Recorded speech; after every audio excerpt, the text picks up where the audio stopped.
Hoje eu passo a analisar o artigo 2º da Constituição da República. Veja, 7 aulas para um artigo só, né? Tanta coisa, tanta informação, mas eu não quero ditar regra aqui, ficar falando em palavras difíceis para você, falar, não, esse cara sabe para chuchu, então não é. Eu quero traduzir a Constituição para a sua compreensão, tá claro? E aí o artigo 2º vai dizer o seguinte: são poderes da União, independentes e harmônicos entre si, o Legislativo, o Executivo e o Judiciário. Ponto. Aqui termina o artigo 2º. São poderes. O que são poderes? O poder é a possibilidade que alguém tem de interferir na esfera jurídica do outro, legitimamente. Então, por exemplo, o juiz manda uma prisão. O juiz é o poder do juiz que manda decretar a prisão de alguém. O poder legislativo significa, o legislativo edita uma lei nova e isso muda a sua situação jurídica. Então ele dita uma lei dizendo assim, olha, o tributo que era de tanto passa a tanto, né? Ele modificou a tua situação, ele alcançou uma série de empresas que vão pagar mais imposto. Ou ele diz, olha, o servidor público passa a ter tal direito, ou passa a não ter tal direito. Ele muda a situação jurídica dos servidores. É um poder, ele está interferindo na esfera jurídica de terceiros. E o executivo faz a mesma coisa. Por exemplo, o executivo proíbe uma passeata. Né? Vai haver uma manifestação, o executivo fala, aqui não, vocês vão fazer manifestação em outro lugar, ponto, está valendo. Não pode fazer ali, interferiu na sua esfera jurídica. Ou vai exibir um programa de televisão a tal hora. Ele fala, olha, não recomendo para tal horário. Faz uma colocação, uma censura etária. Antigamente ele não podia passar, ponto, que era a época de ditadura. Tudo isso aí são poderes.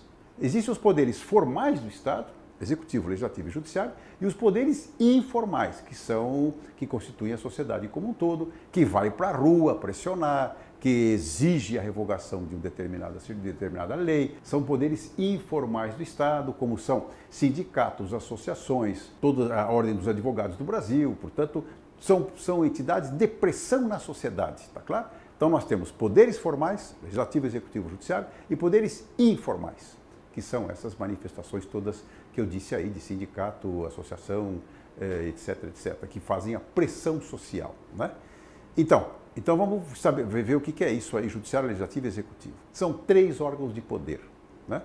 Hoje nós podemos acrescentar mais alguns. Por exemplo, o Ministério Público já chega à posição de poder ter poderes, tanto é que o acordo que foi feito de delação premiada é uma atividade de poder. Ele pôde fazer aquilo, ele interferiu na esfera jurídica do outro, impôs alguma coisa ou aceitou outras e praticou um ato qualquer de poder. E também o Tribunal de Contas também tem suas competências próprias.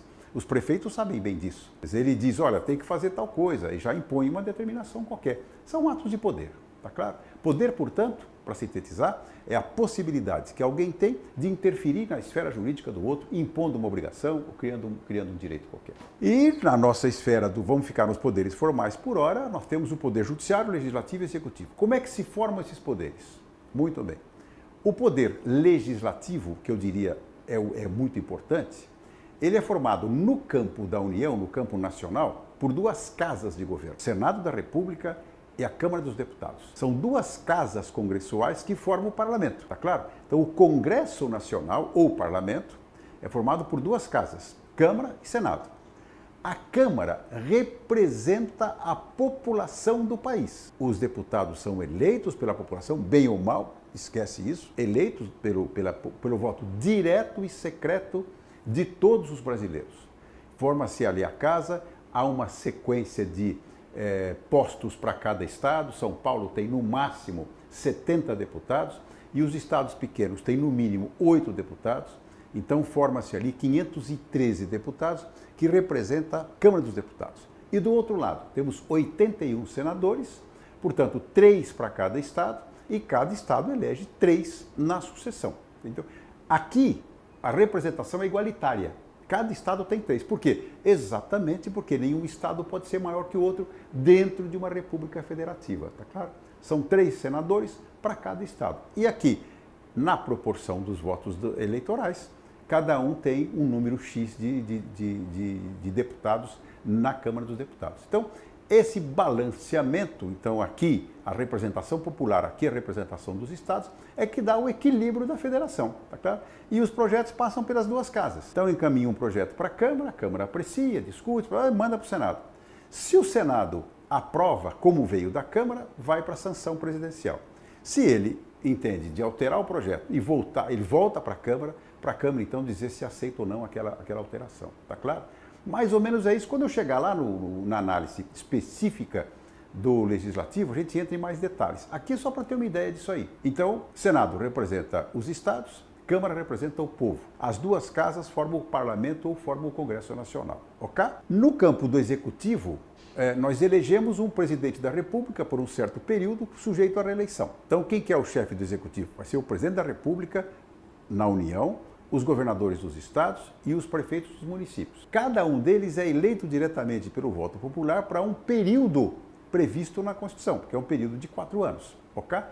Com possibilidade de reeleição.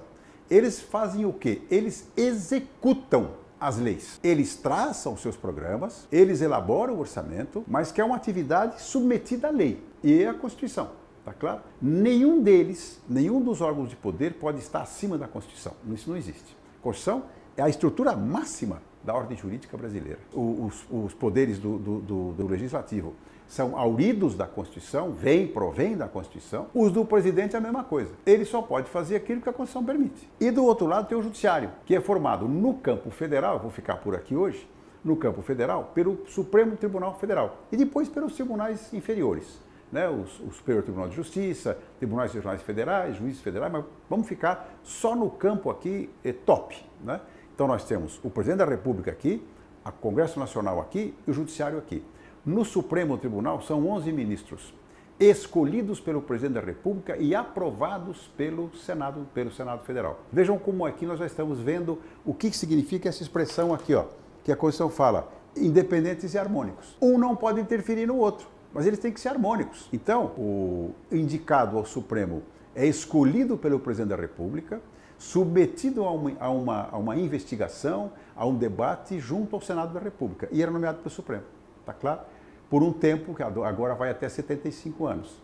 Então, é essa autonomia, essa harmonia que existe entre os poderes. O Presidente da República propõe as leis, encaminha para o Senado, para o Congresso Nacional, via Câmara dos Deputados, discute o problema aqui, vai para cá, para o Senado então volta ao presidente para sancionar. E se a lei for inconstitucional? Se a lei não for estiver em descompasso com a Constituição da República, o Supremo anula, o Supremo desfaz a lei. Então vejam como há um controle recíproco entre eles, daí a harmonia entre os poderes, tá claro? É isso que se chama de harmonia, ou seja, não há um poder superior ao outro, nada disso. Todos eles, os três, na verdade, não são ambos, são os três, estão sintonizados. Um propõe leis, ou o Presidente da República pode editar o que se chama de medida provisória, que é outra coisa que eu vou explicar lá na frente. Edita uma medida provisória, já que vale como lei, depois essa medida provisória é discutida na Câmara, discutida no Senado e vira lei. Tá claro? É um ato já com força de lei, mas que é submetido também ao Parlamento. E aí, se houver alguma inconstitucionalidade, o Supremo resolve o problema. Diz, não vale, ponto. Tá claro? É assim que a coisa funciona. Esse é o artigo 2º da Constituição da República, que vai demandar mais algumas explicações. Por quê? Porque depois a Constituição vai desdobrar isso. O que é o Legislativo, o que é o Executivo, quais as competências que cada um tem e as competências do Supremo. Quando a gente chegar no Supremo, então nós vamos analisar todos os detalhes do Supremo. Quando chegar no Congresso, vou analisar todos os detalhes do Congresso. E no Executivo a mesma coisa, tá certo? Mas agora, só para terem uma ideia disso, o que diz o artigo 2º é isso. Poderes harmônicos e independentes, ou seja, independente, um não pode interferir no outro. São harmônicos porque um pratica atos que os outros podem rever e, no fim, o Supremo é que vai dar a palavra final sobre a constitucionalidade, só sobre isso. Não pode dizer essa lei não é boa, isso ele não pode dizer. Ele pode dizer essa lei é inconstitucional. Por quê? Porque fere direitos que estão previstos na Constituição. Mas ele não pode dizer, essa lei não serve para o país. Não, isso não é problema do Supremo, tá claro? Então tem que ter uma harmonia entre os poderes. 3 poderes do Estado, poderes formais, e outros poderes que são informais. Nós vamos estudar isso a seu tempo, ok? Por hoje, ficamos aqui. Acabou de assistir a aula. Gostou? Deu para te ajudar um pouquinho para a compreensão dos problemas do país? Então curta isso aí, compartilhe. E mande suas perguntas. Diga, olha, Regis, eu não entendi isso aqui. Como é que é isso? Como é que isso se opera no Brasil? Eu te explico, ok? Compartilhe comigo, acompanhe.